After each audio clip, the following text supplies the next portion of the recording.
Hi everyone. I made it back for another video and didn't have a meltdown after the first one. So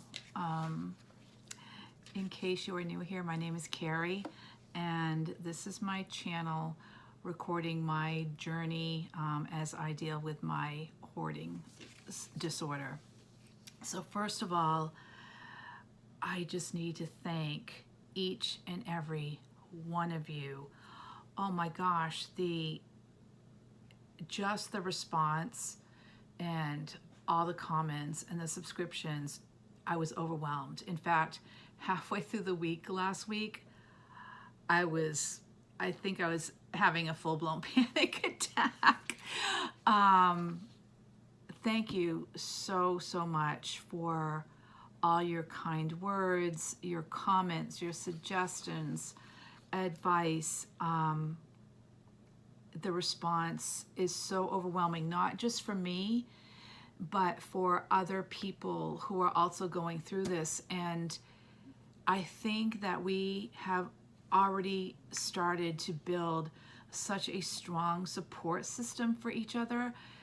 I can't believe how many people said that they are in the same situation as me, that they're trying to work their way through their hoarding disorder, or how they have been disassociated from family members and how they battle each day with this. And it is a battle, and my heart goes out to each and every one of you because I know what you're going through.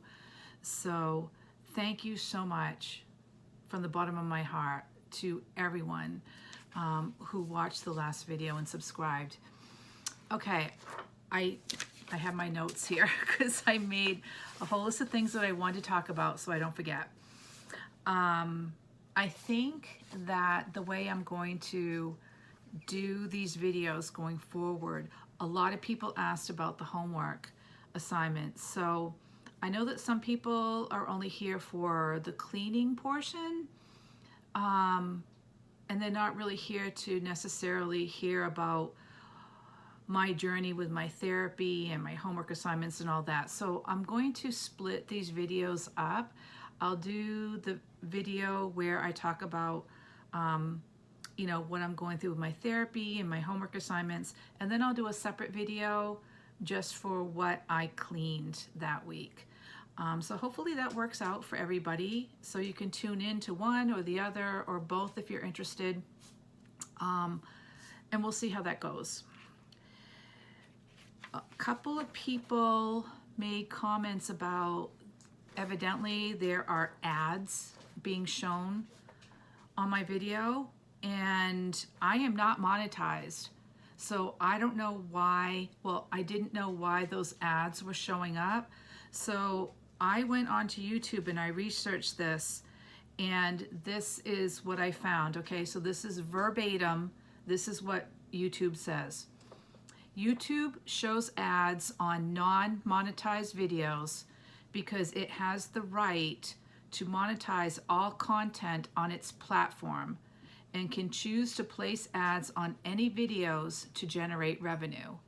This is separate from a channel's monetization status, meaning the channel creator will not receive any of the ad revenue. YouTube's terms of service grant it the right to place ads on any video, regardless of whether the creator is in the YouTube Partner Program. I guess that means that you're monetized. This is how YouTube makes money, and it applies to all content on the platform. Another reason ads may appear is if the video includes content where you don't own the rights, like a copyrighted song, in which case the rights holder can choose to monetize it. If your video contains content that you do not own, such as a popular song or a clip from another video, the rights holder can choose to place ads on your video. The revenue from these ads goes directly to them. As a non-monetized creator, you have no control over what ads appear on your videos, where they are placed, or how often they run. You also cannot turn them off. So basically, this is saying that the YouTube algorithm saw that the video was getting a lot of hits, people were watching it and liking and subscribing, and they wanted to get their cut They wanted to get their piece of the pie. So they started putting ads in my video. So that's why they're there. I have no control over it, and I am so sorry, because if I could, I would not allow them to be there. So that's what that is. Okay, so thank you so much.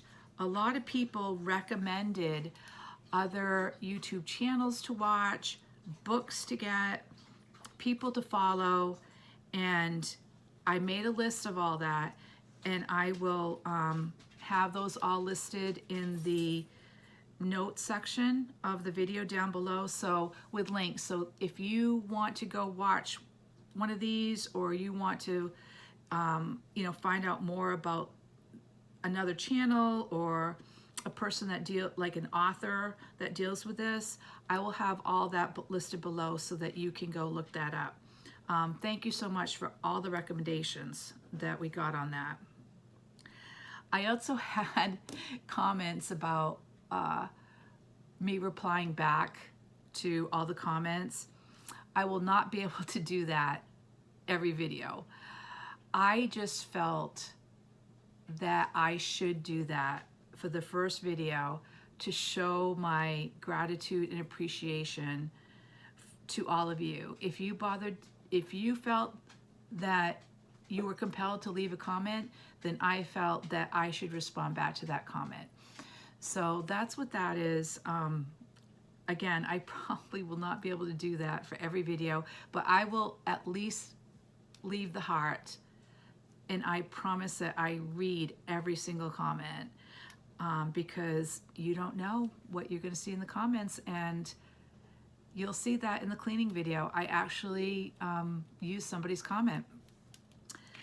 Okay, so many viewers mentioned having family members or they themselves are hoarders. I really truly think that the statistics that I quoted in the first video are actually incorrect. Stanford University had estimated that 1 in every 40 people is a hoarder. I estimate it's half of that. I bet it's 1 in 20, because this is the hidden disorder, right? We don't want people to know that we're hoarders, so we don't talk about it. People don't know about it. So I bet that that number is a lot more prevalent than we think. Okay, I got a lot of comments and questions about the dogs. I will say there was one person that I did block from the channel. Somebody left a comment saying that they felt bad for my dogs and that I was a dog hoarder. Block, delete, goodbye. I don't care if you want to leave a comment about me, all right? But do not leave any negative comments about my dogs or about how I treat them, because I can tell you right now that they are the queens of the roost. They are spoiled rotten, and they have the best life possible. So just let me tell you about them. I have 4 dogs, as I mentioned: Lily, Maddie, Marley, and Foxy. Lily is 12, Maddie, Marley are 11, and Foxy is 18. She's my little Pomeranian. So I've had these dogs longer than I've been hoarding, so they are not a result of my hoarding. They are all rescues. Lily came up from Louisiana. She was found living under an abandoned house with her 4 siblings. Their mother had been hit by a car, and I got her at 14 weeks. And she's probably the most social out of all my dogs, because I got her young enough where she was able to get some socialization as a puppy. Maddie and Marley were found living in a dump in Georgia with their brother, and I guess they had been living in that dump for a while. People had reported them to animal rescue services, but they couldn't be caught. Imagine how big a dump is.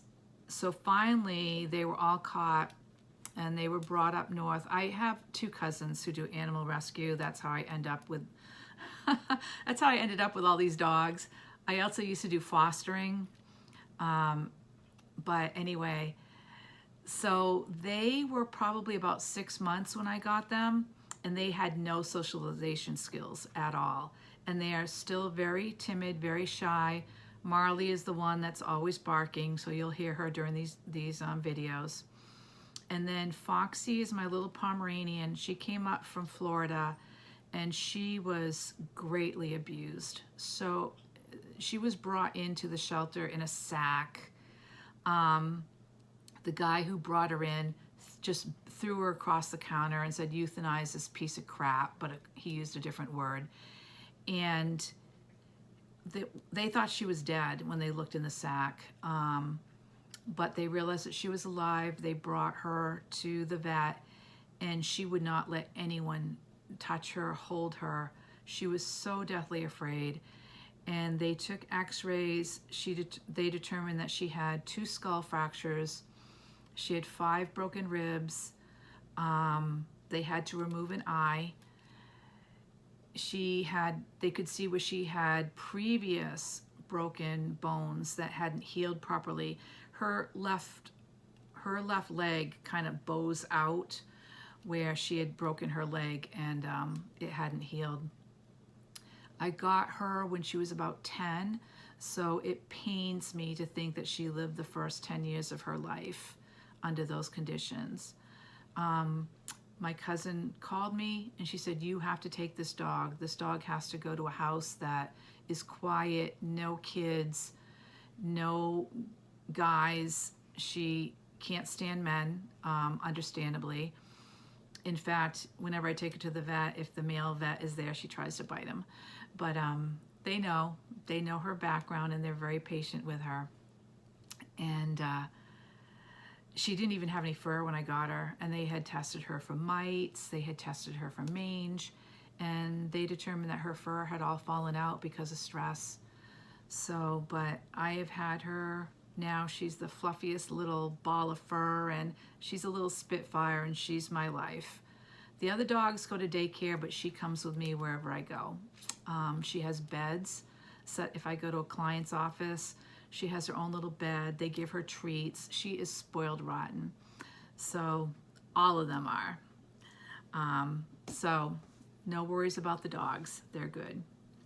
Okay. A lot of people suggested getting a rug to cover the stain on the floor. I did used to have a rug there. I don't know what happened to it. So that's on the list of get. Some people also suggested using peroxide or soft scrub. So I will try those. My fear is that stain has been there for so long. It's in that linoleum. Okay, a lot of people recommended just throwing out my kids' stuff or my father's stuff. Easier said than done. That will just come in due time, what happens with their stuff. The toilet paper and the paper towels. So many comments about those. That's part of my shopping addiction. So are the diapers. And a lot of people were concerned that I was spending money to send the diapers to my son and his wife.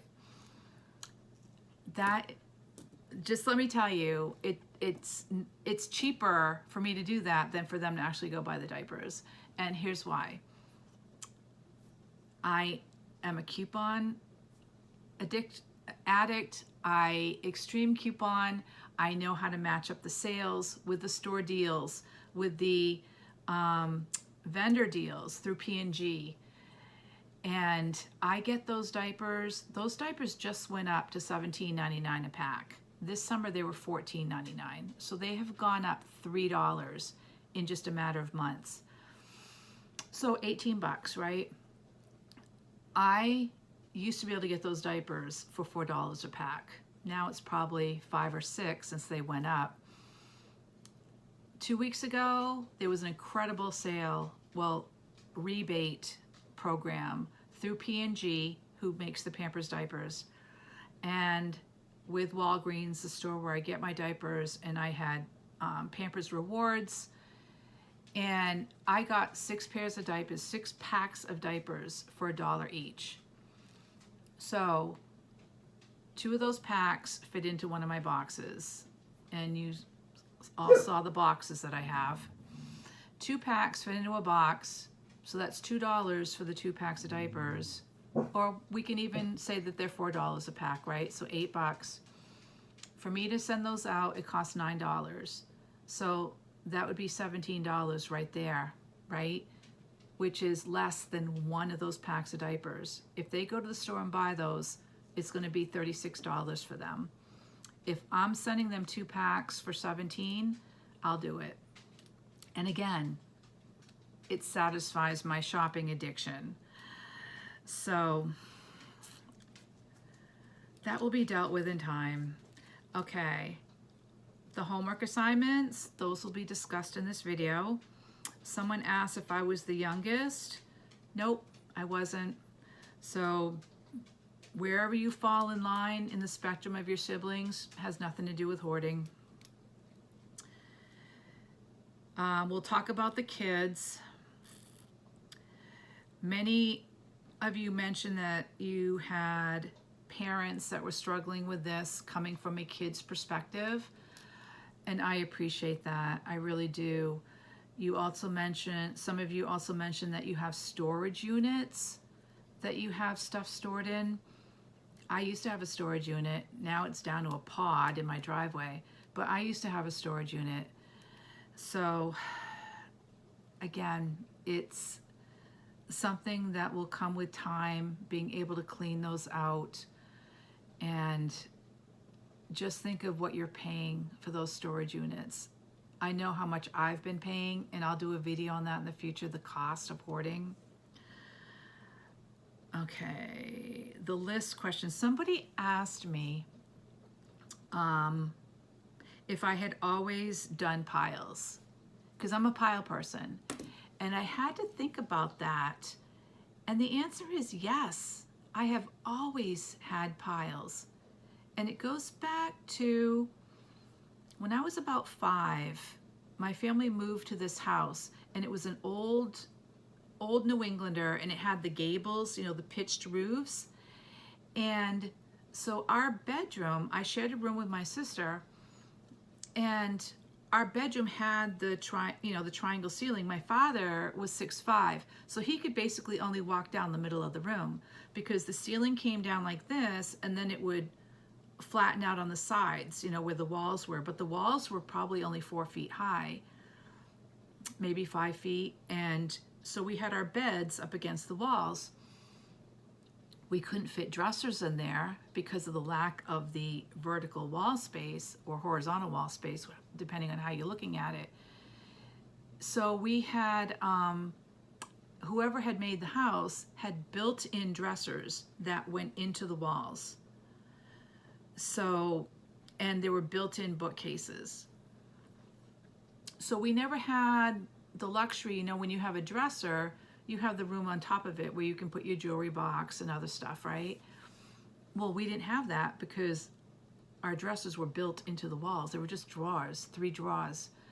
So anything that normally would have gone on top of a dresser went onto the bookcase or into the bookcase. So, and it was only 3 drawers, so a lot of our clothes were in the bookcase. So I couldn't even use the bookcase to put my stuff in. So I can remember having piles laid out on the floor in front of my bookcase. And this is when I was 5, 6, 7 years old. When we moved from that house, when I was about 10, the room that my sister and I shared was even smaller than that room. And that room was, and so the new room was only big enough to have our 2 twin beds along the side walls. We had a chest of drawers right in the middle, and then we had the closet at the foot of the room. And that was it. So again, no place to put anything. And the piles at that time now were under my bed because I was in Girl Scouts, I was in 4-H, I was taking music lessons, I had homework, I had school books, and each thing had a pile, either under my bed or at the foot of my bed. So yes, I have always been a pile person, and thank you to the person that asked me that, because I hadn't thought about that, and I did talk about it with my therapist this week. Someone asked me if I have ADHD. I have no idea. I've never been diagnosed. I know that piles, I think, is a symptom of having ADHD. We have talked about it. I have talked about it with my therapist, and I think she is going to have me tested for it. So, some of you said that it's hard for you to clean because you are physically incapable of it, or you have mobility issues. It is perfectly okay to sit while you clean. Don't let that stop you. You can take a chair, put it in front of a box or a bag full of stuff, and look through that stuff. Don't feel embarrassed about having to sit while you clean. Also, just keep repeating in your head, something is better than nothing. That's a wonderful mantra. Somebody also suggested taking before and after pictures, and I'm definitely going to do that. I have to remember to do that. Okay, and then just to talk about the kids, there were a lot of comments about my kids.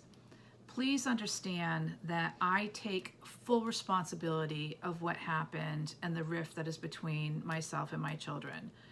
It's not that they haven't offered to help in the past, because they have. I just haven't been able to accept the help because I haven't been able to admit that I had a problem until now. So that, I am hoping that everything will get resolved soon, at some point. But I have just been giving them their space, giving them time to digest everything and to process everything. My daughter's been on deployment, so she has other stuff going on. I think she may be back now. So, but again, I take full responsibility for what happened. So, and so let me tell you what happened this past week. Last Sunday, yes, not this, I'm filming this on Monday. So not yesterday, Sunday, last Sunday. It was a gorgeous day here, and I still needed to get outside to do some yard work. Oh, let me back up. The Wednesday before that, no, yeah. Oh yeah, because it's been a week, right? Anyway, I'm losing time here. But anyway, I had to take Foxy to the vet because I had shown you my van, right? The van was full. And I needed to take Foxy to the vet, and it had gotten to the point of where the Hoard was even taking over the passenger seat in the van.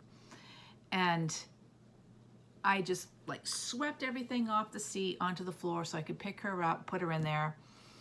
And, and I'm saying to myself, I really need to get this van cleaned out. So on Sunday, it was a nice day. I was outside doing yard work, and I have patio furniture that I have a huge tarp, and I have to get it all covered and get the tarp secured down. And I did some raking and put stuff away in the shed. The garden hose was still out there and stuff. And I got a lot done. Now, Sunday is also my favorite day of the week because Monday is trash day. And I had a couple bags out on the deck. The town that I live in, we have to buy the town trash bags, and they're expensive. And I get the largest size that they have. It's either a 30 or a 35 gallon. Not as big as a contractor bag, but large enough. And so I can fit 2 or 3 of my large kitchen trash bags inside those town trash bags. So usually there'll be 2 or 3 bags out on the deck waiting for me to have enough to fill one of the large bags, because I am going to take advantage of every inch of space in those things. So I knew that I was going to be taking the trash down to the curb. I have a long driveway, a very long driveway, so I actually have to put the trash in the car to take it down to the curb. And I had cardboard and recyclables that had to go down, and the only way I was going to be able to get the trash in the car was to clean out the van. So the van got cleaned out. Granted, everything just got thrown into the basement. That's going to be dealt with eventually, right? But the van got cleaned out, the trash got taken down to the curb, and the van has stayed clean out. So happy about that.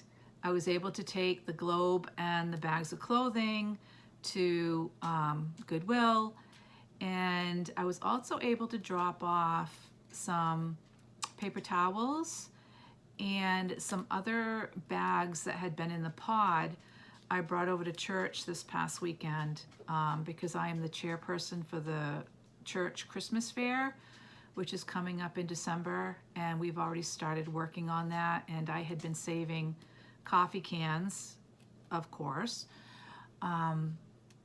so that we could decorate those and use them for our cookie sales. So anyway, that's what's been going on this week. So into the homework assignments, and what's been discussed in some of the therapy sessions. So week 1 was basically our introduction session. It didn't go for very long. It was basically talking about some of my past and how I got to this point, and what the program was going to be like, what she was going to be asking me to do with these assignments, and what she was going to be looking for. So basically just a greet and meet for the first session. And then she told me that she wanted me to write my own definition of what hoarding disorder was and how it has affected me, how it has affected my life. So first, here is the textbook definition of hoarding, okay? Hoarding disorder is a mental health condition characterized by the persistent difficulty or inability to discard or part with possessions, regardless of their value, leading to excessive accumulation of items that clutter and interfere with daily life. Now, I didn't know what this definition was because I've never really thought about it. Again, I never really considered myself to be a hoarder, right? I couldn't admit that I had a problem. I was just a collector. I just had a bunch of stuff that I needed to clean and get organized. So this definition is pretty generic. It's, again, I look at this as being a label. This is what they're saying I am, because I suffer from this disorder. But that's not how I feel. So this was my definition, my response to the question, what is a hoarding disorder and how it's affected me? First of all, I hate the word hoarding. It has become synonymous with that awful television show. People watch that and automatically think that is how everyone with a hoarding disorder lives. We have been branded without actually being diagnosed because we have a lot of stuff. To me, hoarding is an act or process that is defined by not being able to part with your belongings, no matter how insignificant they may be. This can be caused as the result of an addiction, a traumatic experience, or even a learned behavior. The compulsion consumes you as you still buy or collect more items, yet it paralyzes you at the same time because you can't control it. It controls you. You can't stop bringing more things into your house, even though you know you may already have more than enough. For some reason, I know I have an emotional attachment to items from my childhood or that belong to other family members. I can't let go of them. The items I have of theirs, I know were special to them, therefore they are special to me. I know that I also have a shopping addiction. I am an extreme couponer, and the shopping is the thrill of being able to get something at a dirt cheap price or even for free. It is me versus the cash register, and that is my adrenaline rush. As the piles accumulate, it just keeps getting more and more overwhelming until you just give up. You hide behind the four walls of your house, afraid to let anyone in. I feel ashamed and embarrassed, and yet on the outside, no one knows that I am suffering because I put up a good front. I am still able to work and perform my job, but I have noticed that each year it becomes a little more difficult. There are days that I don't even want to get out of bed because when I am in my bedroom, that is my sanctuary, just me and the dogs. No computer and no cell phone. No one can reach me. I suppose this is either depression, anxiety, or maybe both. Who knows? I have not been diagnosed because I have not discussed this with anyone, let alone a doctor. I have headaches on a daily basis, probably from stress.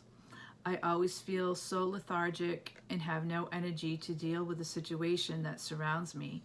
My sleep patterns are off and I can't sleep. I work from home, so I am surrounded by this all day. I hardly ever leave the house, so I know this is also detrimental to my emotional and mental health. I am constantly watching cleaning shows on the internet, hoping that by some miracle I will get inspiration and wishing deep down I had the strength to ask for help, but at the same time knowing that if anyone did try to help me, that I would freak out because they are touching my stuff. I don't like living like this, and I certainly don't want my kids to have to deal with this when I'm gone. That would be so unfair to them. They have finally given up trying to reason with me or to help me. There is already a rift in our relationship because I refuse to admit that I have a problem until now. I know that I have to come to terms with all of this so that I can finally be able to move forward and get my life back. So that was my little essay that I wrote about what hoarding is to me and how it has affected me. Of course, discussing this with my therapist, we've gone through the different stages of hoarding, and actually I'll post those in a video too in case people don't know. The emotions that are wrapped up with hoarding, the misconception that we as hoarders have versus how somebody else looks at things. Perfect example.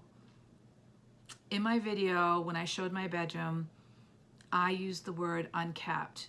This to me is unkept. Somebody made a comment and said, unkept, you have to be joking. And I get that. In my brain, when I compare that room to other rooms in my house, or maybe even how I've seen that particular room in the past, to me it's unkept. But I'm sure that somebody else can look at that and go, no, that's a freaking pigsty. That's a mess. But my brain isn't comprehending it that way. And that's what the problem is. Our brains have been, I say that our brains have been derailed. I look at it this way, like you have two train tracks, right? And we're going down this track, and at some point we reached a train stop. And the vestibule guard or the conductor got out of the train, and you know how you have those where you can move the track over to this one because there's another train coming behind you and they have to go in this direction? That's what has happened. We have gotten derailed. Our brains have gotten derailed, and we were on this track and now we're on this track. and we have to get back to this track. And that's going to take, that's what the process is. That's our journey. That is rewiring our brains to get back to thinking this way. And believe it or not, it's habit. It's a change in behavior. It's a change in habit. And it's just one small step at a time. And that's what I have begun to understand about this process. It's not going to happen overnight. The hoarding didn't happen overnight. Think about it as like trying to lose weight, right? You didn't gain all that weight overnight, and it's a process to lose it. It's going to come off slowly, but if it comes off quickly, like you remember that show Biggest Loser where they were losing 30 pounds in 1 week, that's not natural. That's not good for your body. So for us, it has to be a process. It has to be one step at a time so that our brain can re-regulate and get back on the right track and have it done the right way so that we don't revert back over to this track. I hope that makes sense. I hope I'm explaining that correctly. So it's about changing habits. So what my therapist has told me, just try to get one small win each day. And for me, that win is washing my dishes. I don't wash my dishes at nighttime. I don't know why, I just never have. My routine is I come down in the morning, I let the dogs out, I start my coffee, and then I do my dishes while my coffee's brewing and the dogs are outside. It's only me, so I don't have a lot of dishes unless I cooked a big meal the night before. But that starts my day off with a win because the dishes are clean, the sink is clean, and psychologically, it's like, okay, I got something accomplished. So try to find something small like that you can do on a daily basis so that you have your daily win. It can be something as simple as, I don't know, putting something away on your counter or picking something up off the floor and putting it where it goes, where it belongs. Washing a window that you've been looking out and it's just streaky and dirty, and brighten the atmosphere in your room. Anything that you can do just to start yourself off with that small win every day. Okay, so that was week 1. Week 2 was when my therapist came to the house and did the walkthrough. My homework for this week was to write a description of my stuff. Write about what was in each room, how it got there, and how hard I think it will be to get rid of it. So again, she's forcing me to think about what's going on in my brain and in my house. And that's important because we're the ones that have to make the change, right? We have to think about this and be real with ourselves and then decide whether or not, yes, I can do this, or no, I'm going to need help. And she evaluates how she thinks I am going to succeed based upon what my answers are to her. So in that essay, that first one, if I had written, I'm sure that if I had written something like, I don't know what my kids are complaining about. All I have is a lot of stuff and I don't have a problem. I just need to organize. I think her whole outlook on what my therapy would be completely different. Because number one, I'm not admitting that I have a problem. And number two, I'm not willing to change. So you have to be honest with yourself when you answer these questions. So writing about what was in each room, and I'm not going to read all that stuff to you because we're already at 40 minutes here.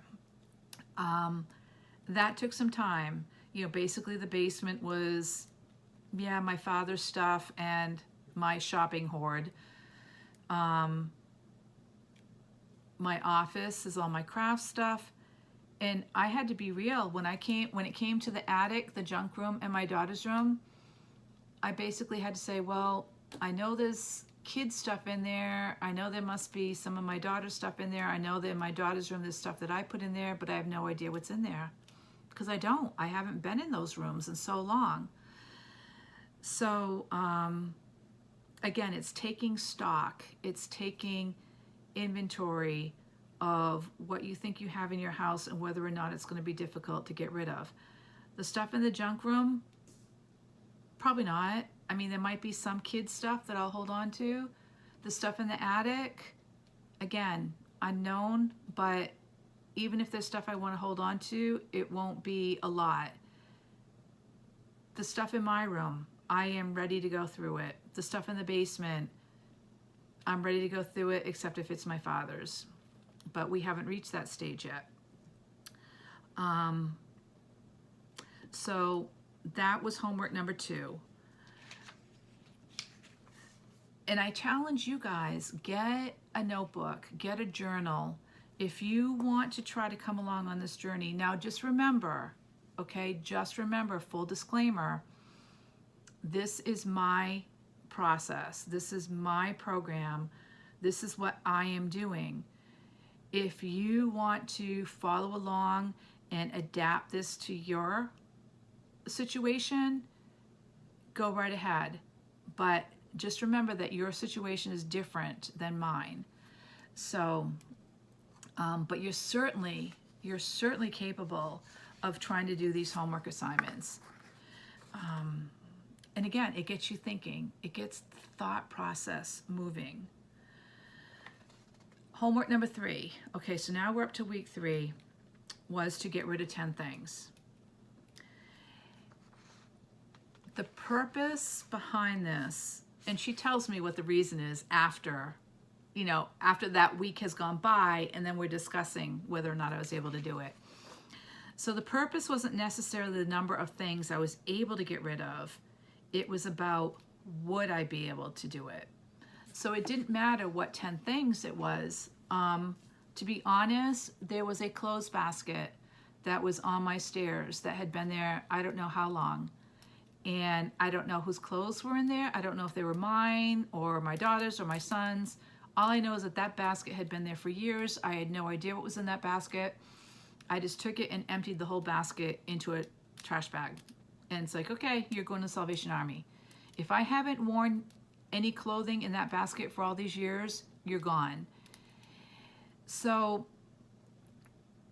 it was, like I said, it was more about would I be able to do it? And if I had only been able to do 5 things instead of 10, it still would have been a win. If I was only able to do 1 thing instead of 10, it still would have been a win. Although she probably would have asked me, well, why do you think you were only able to get rid of 1 thing? 1 thing is still a win, but now we're gauging the ability to be able to get rid of things and how severe that is going to be on the person trying to do this. Obviously, if I hadn't been able to get rid of anything, then she would have taken a different route. Okay, this is something we're going to have to work on. We're going to have to determine why you're not able to, yada, yada, yada. And again, and it's not about the number of things. It was more along the lines of, were you able to do it? So week 4 was to get rid of 10 more items, and they had to be different than the items that happened that I got rid of in week 3, okay? So week 4 was to get rid of 10 more items, and it doesn't matter if they're items that are being donated. It doesn't matter if they're items that are broken and I'm throwing them away. I could have thrown away 10 gum wrappers, and I think she would have been happy about it. It was just, do I have the ability to do this? So this week was the week that the globe went, and then a bunch of pairs of shoes and some other, I think, coats and some other stuff that was in that front hall closet because I had cleaned that closet out. So that was week 4. And again, not about the number of items, but more about was I able to do it. Now, if she had come right off the bat, right out of the gate and said, okay, I need you to go down to the basement and get rid of 10 of your father's things. Hello, that ain't happening. If she had said you need to get rid of 1 of your father's things, ain't happening. I'm not there yet. So by leaving this up to me to choose, make the choice, she was giving me the power to do that. And remember, it's about taking back the control and the power from the disorder, which currently has the power and the control over you. Sorry, I'm waving my pen around here. That's what part of getting the brain back into the correct working order. So those have been my homework assignments so far. I also like to play little games with myself, and I do this when I'm in the grocery store, and maybe this will work for you if you are having a problem getting rid of items. I will go into a store and I have my list, right? I know what I'm going to get. I have my coupons. I know what my final cost is going to be. And then something catches my eye. I don't need that item. I would like to have that item, maybe. It caught my eye, obviously. So I will put it in my cart. And then I walk around the store doing the rest of my shopping, what I was there to get. And by the end of my shopping trip, as I'm getting ready to go to checkout, if I still feel the need to get that item, I'll get it. But 9 times out of 10, the urge has passed. The compulsion to buy that has passed. And I just end up putting it back. So my challenge to you, if you think that getting rid of just 3 items would be a problem, play a game. Take those 3 items, and it doesn't matter what they are. It can be a tin can. It can be, I don't know, a light bulb, whatever. Something that you're having difficulty getting rid of. Take those 3 items and put them on a shelf or put them on a table next to you. Put them someplace where you can look at them every single day and think about them. Like, how does that item enrich my life? Do I really need that item? What purpose does that item serve? And after you've thought about it for a couple days, then take those 3 items and put them in a bag. So now they're out of sight, okay? You've looked at them, you've thought about them for a couple days. Now you're putting them out of sight. And don't think about them. At the end of the week, come back to that bag, look in there, and see if the urge to keep them has passed. Maybe now you'll be able to look at those items and say, you know what, I really don't need them. I haven't seen them all, for 4 days. They really do not bring me any joy. I really don't have a purpose for them. And see if you can get rid of them. So just play a little game with yourself. And then get rid of them at the end of the week if you can part with them. Okay, so homework week 5.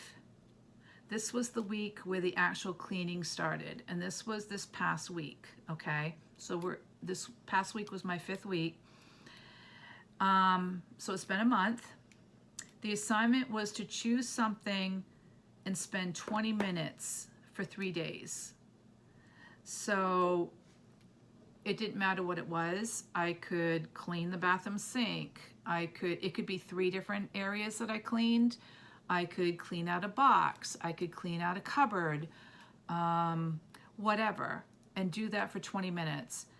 And the test was to see if it was too overwhelming for me to do something for 20 minutes straight.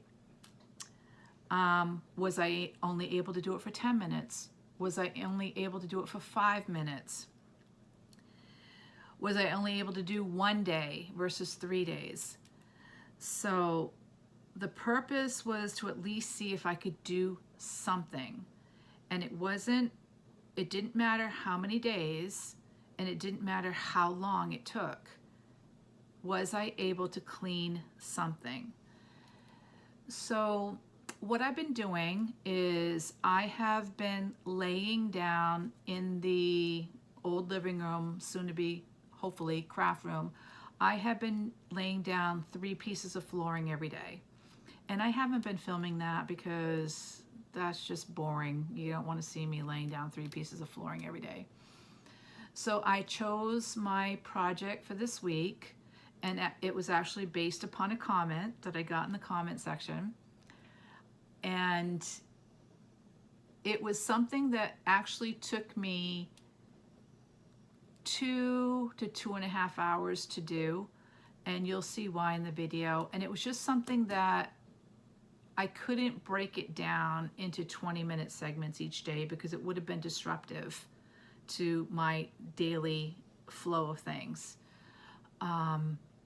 So I just chose to do it all at once, and I was able to the first part, and then when I came back to it the next day, that took me probably about an hour and a half. And yes, I did need to stop. I did need to stop, sit down, take a break, give my brain a rest. One thing I discovered, and probably I've always known this, I think, I hate repetition.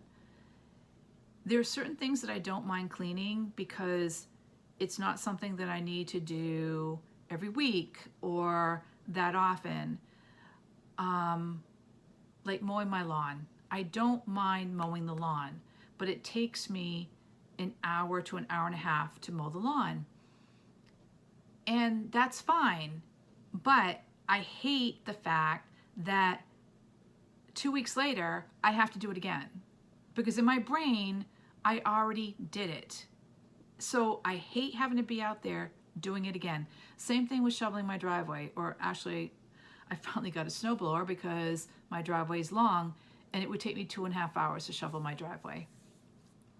So I have a snowblower, which has cut the time in half. But again, it's that mindset where, okay, I've been out here doing the snow. If we get a snowstorm 2 weeks later, I don't want to be out there again doing it. I've already done it. It's stupid, I know, but for some reason that's how my brain thinks. Like last Sunday when I was outside doing yard work, I don't mind raking the leaves, and I spent probably an hour, like I said, hour out there getting stuff ready, put away in the shed, because the leaves are all off the trees. So I know that when I'm raking the leaves, they're gonna be raked and I'm gonna be done with it. I don't have to go out there this week and rake again because they're already raked. But what irritated me was after I spent that day covering up the lawn furniture with that big, huge tarp, we had a windstorm come through the next day, and it blew that tarp all over the place. And I had to go back out in the middle of the week and cover everything all over again. And that tarp is huge, so I have to fold it in half. And it's heavy. And it took me a half an hour to redo that. And I had to get more weights to put down on the corners. And it's no big deal. It's no big deal, but it really made me angry that I had to do it again. So I don't know. That's something that will have to be addressed, I guess, as part of my therapy, because I did mention it to my therapist. It's like, I don't mind doing dishes. I do the dishes every single day. But I hate dusting, because when I dust, I will take everything off a shelf, dust it all down, put everything back, and then if I see dust on that shelf 2 weeks later, it makes me angry, because gosh darn it, I already dusted that shelf. And I get it. I have dogs, so I have the pet dander. In the spring and the fall, I have pollen. I get it. It's just irritating to me because I just want it to stay clean. I want it to stay done. If I do it, I want it to stay done. But anyway, that's just me. Okay, so I've given you the 5 assignments that I've had. I will post the video of my cleaning, and I will apologize ahead of time that, oh my gosh, they'll get better. The angles will get better, the lighting will get better, whatever. I'm really gonna have to figure out how to speed up the video, do the talk over in the video. Like I said, I'm not a techie person. This is about my speed, sitting in front of a camera and talking. So anyway, as usual, leave me any questions that you have. I hope that you find some inspiration or get some ideas out of these homework assignments that I've shared with you. And like I said, just remember that these are my homework assignments. Depending on where you are and what stage you are with your disorder, these may not pertain to you. You may not be able to do these. Don't consider yourself a failure if you can't, okay?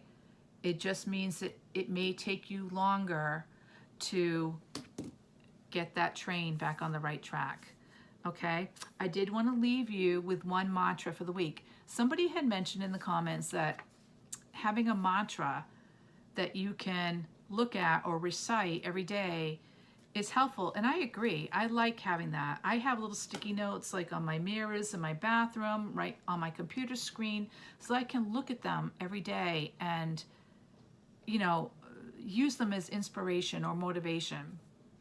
So if you are going to be keeping a journal or a notebook, you know, about your journey, then put your mantras in there. So the mantra for this week is, you can do it. All right, so write that down in your notebook on a sticky paper, you know, put it someplace where you can see it, and you're gonna look at it every single day and say to yourself, I can do it, because you can. You can do it, I can do it, we can all do it together. We can all support each other, and hopefully we will be able to make progress with our journeys. So that's it for today, this week. Keep an eye out for the other video, and you can do it. Take care. Bye. Who wants a treat? You gotta sit. Maddie's sitting. Maddie's sitting. There you go, Maddie. You gotta sit. Oh, good dog, Marley. Oh, jeez. Good dog, Lily. All right, little one. You gotta sit. You gotta sit. Can you sit? Can you sit? I guess not. Okay. Were those good? Huh? Were those good? Okay.